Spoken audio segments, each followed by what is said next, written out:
এর কারণে প্রত্যেকের লাগি জরুরি নিয়ত সহি করা লাগবে।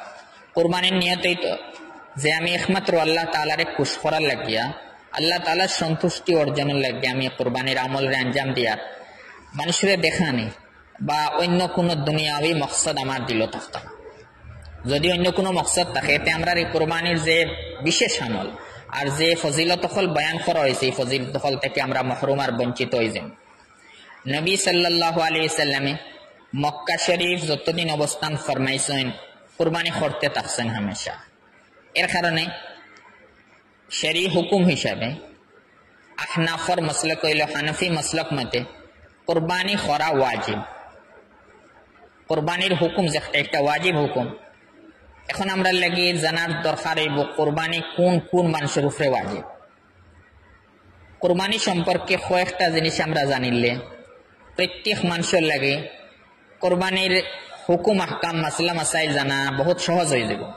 কিছু আমরা কায়দা হিসাবে উসুল হিসাবে যদি কিছু জিনিস জানিলাই, এক নম্বর কথা হইল কুরবানি কোন কোন মানুষের উপরে ওয়াজিব হয়।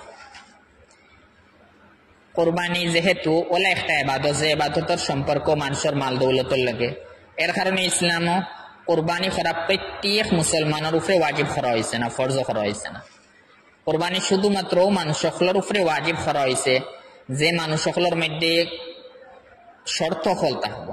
যে শর্ত সকলের কথা আমি সংক্ষিপ্তভাবে বর্ণনা করি। আর কুরবানি ওয়াজিব হইতে হইলে প্রথম শর্ত হইল এই মানুষ যার উপরে কুরবানি ওয়াজিব হইতো সে মুকিম হইত। যদি মুসাফির হইয়া থাকে কুরবানির দিন অখলস দিন কোনো মানুষ মুসাফির থাকে তে মুসাফিরের উপরে কুরবানি ওয়াজিব নাই, মুকিম হওয়া লাগবে, এক নম্বর শর্ত।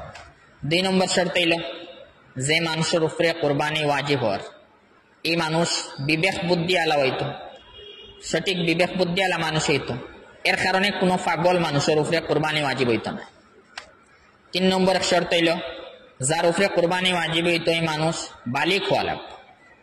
এর কারণে নাবালিগর উপরে কুরবানি ওয়াজিব নাই যদিও সম্পদশালী হইয়া থাকে। কোনো পাগলের উপরে কুরবানি ওয়াজিব হইতো না যদিও সম্পদশালী হইয়া থাকে।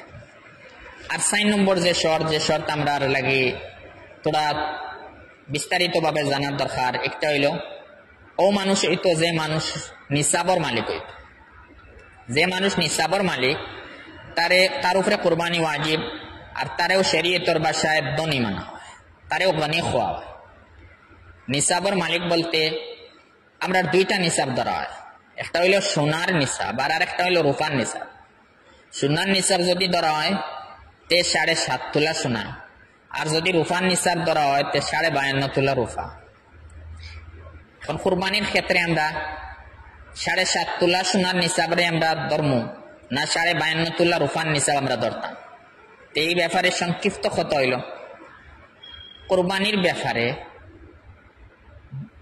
ওলা যদি কোনো মানুষ থাকে যে মানুষের কাছে শুধুমাত্র সোনা আছে, আর সোনা ব্যতীত এই মানুষের কাছে কোনো রূপা নাই, সোনা ব্যতীত এই মানুষের কাছে কোনো টাকা পয়সা নাই, সোনা ছাড়া এই মানুষের কাছে জরুরত প্রয়োজনের অতিরিক্ত বা ব্যবহারের অতিরিক্ত অন্য কোনো সামানও নাই, সোনা ব্যতীত এই মানুষের কাছে কোনো ব্যবসারও সামান নাই, ইলা যদি কোনো মানুষ হইয়া থাকে যে একমাত্র সোনা আছে তার কাছে, ব্যবসার সামানও নাই, প্রয়োজন বা ব্যবহারের অতিরিক্ত অন্য কোনো সামানও নাই, রূপাও নাই বা টাকা পয়সাও নাই, তার লাগি 7.5 তোলা সোনার নিসাব ধরা হইব।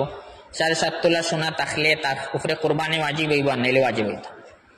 আর যে মানুষের কাছে মিক্স আছে, সোনা আছে আর কিছু রূপাও আছে, বা সোনা আছে কিছু টাকা পয়সা আছে, বা সোনা আছে কিছু ব্যবসার সামান আছে, বা সোনা আছে আর ব্যবহারের অতিরিক্ত প্রয়োজনের অতিরিক্ত কিছু সামান হল আছে, এই মানুষের ক্ষেত্রে 52.5 তোলা রূপার যে নিসাব ও নিসাব ধরা হইব।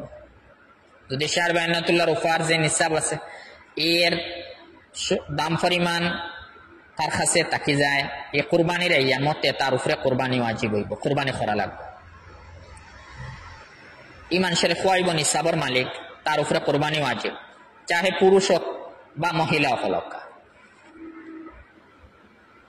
আমরা এই 4 শর্ত আমরা ইয়াদ করা লাগবে। এক শর্ত হইল বালিক হওয়া লাগে, 2 নম্বর শর্ত হইল বিবেক বুদ্ধি আলা মানুষ হওয়া লাগে, 3 নম্বর শর্ত হইল মুকিম হওয়া লাগে, আর 4 নম্বর শর্ত হইল নিসাবর মালিক হওয়া লাগে। যদি সব কিছু মিলিয়ে তার উপরে কুরবানি ওয়াজিব হইব।